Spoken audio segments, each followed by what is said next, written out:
I hate mirrors. I hate looking in the mirror.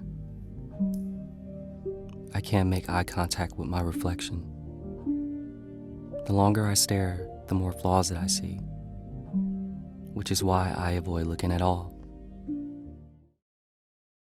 It's a beautiful, like, spoken word poetry piece, um, that had just beautiful visuals paired with it. I really, really enjoyed the visual aesthetic and the experience, that this film brought. Um, I liked that the coloring, the tone, um, the plants, the mirrors, this you really get a sense of this person's, um, life and environment, and it's beautiful. We see him looking into the mirror, looking into the camera, seeing his perceived flaws, seeing what he likes, what he doesn't like. And for the audience, I mean, we see his absolute beauty, and but we're hearing, that's not what he's seeing. He's seeing something completely different. And I like this. It was a very thoughtful piece. It was a very reflective piece. No pun intended. And I liked that last shot of the mirror just being smashed. Um, and saying, I reject that. I reject this reflection of self. I am going to, I mean, there's different ways that you can interpret it, but I saw it as I'm not going to let these mirrors have a hold of me anymore.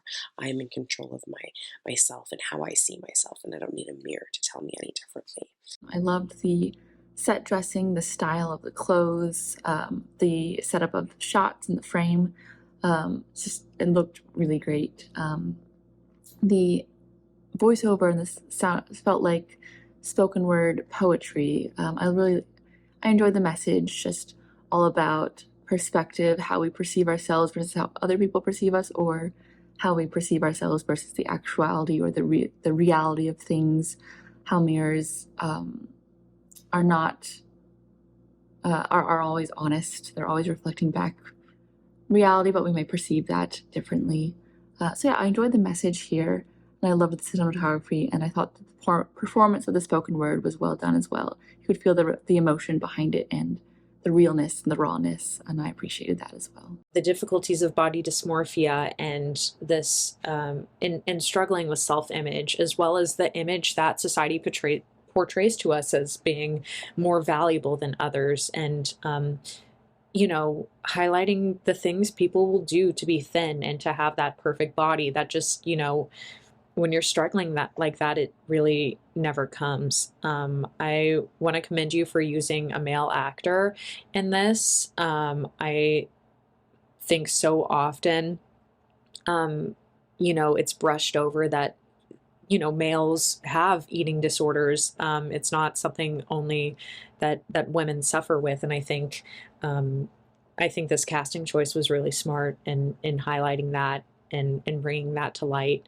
Um, I think this was really telling. I think it's at the end of the day, it's a story of self-love. A spoken word narration approach I thought really worked well in creating a personal feel to the piece and creating an easy way to have an emotional connection to the subject at the center of the piece.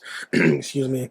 And I thought that it really worked well in sort of not just highlighting a personal journey that was going on, but making a universal construct. I think everyone has spent some time in their life feeling insecure about how they look and reliving in a culture in which being on camera and being in the mirror all the time is a lot of social pressure to be that kind of person. So I thought there was a lot of interesting sort of introspective and self-aware examinations of that dynamic. And I thought the piece had a good approach of matching that, not just with the poetic prose over the piece, but a cinematic approach that I thought worked well in creating a sense of rhythm and intimacy in the piece that ultimately makes sense as he grows as a person in his terms of self-confidence, into how he can stop being trapped by the images of a mirror and feel comfortable to exist in the world without constantly needing to see a reflection of himself to know who he is. So I thought the piece worked well both in the visual and in a thematic and emotional sense. I like the indie style and approach.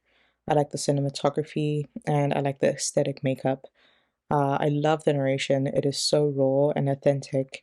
The subject matter of which he is talking about is so Again, it's very authentic, it's very eye-opening, and very emotional and impactful. And although it can ring true to viewers, I think that it's also very personal to the subject, and you can sort of tell how the way that he's narrating that and how he's sort of living that out through looking at himself in the mirror.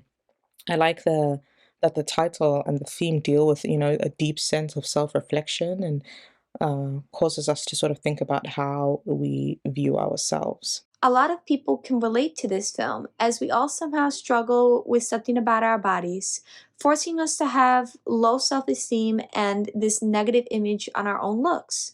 We starve ourselves, exercise a lot just to do many things to try to fit into society's beauty standards. I think it's a sort of generational trauma that is passed down and starts off at an early age for us. But the point that was made at the end is the one message that is the most important, and that is not to let the mirror dictate how we think of ourselves. To love who we are because we're real. It's a very sensitive subject, especially when the man measures his waist and might suffer from an ED, which is triggering for a lot of people.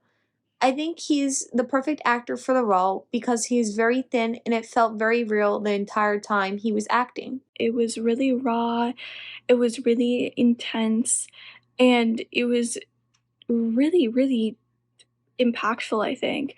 I think that, especially in this day and age of growing social media, growing internet, growing, all of these things, the world is different than how it was even when I was growing up and when I was little. Because at that point, we didn't have social medias until I was into high school, and even then, it was just starting to catch on.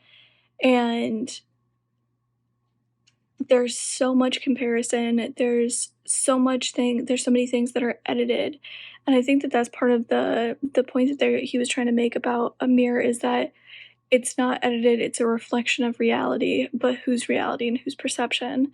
And I feel like so many people these days take social media as reality when it is like an edited, curated reflection of perception, somebody's version of reality.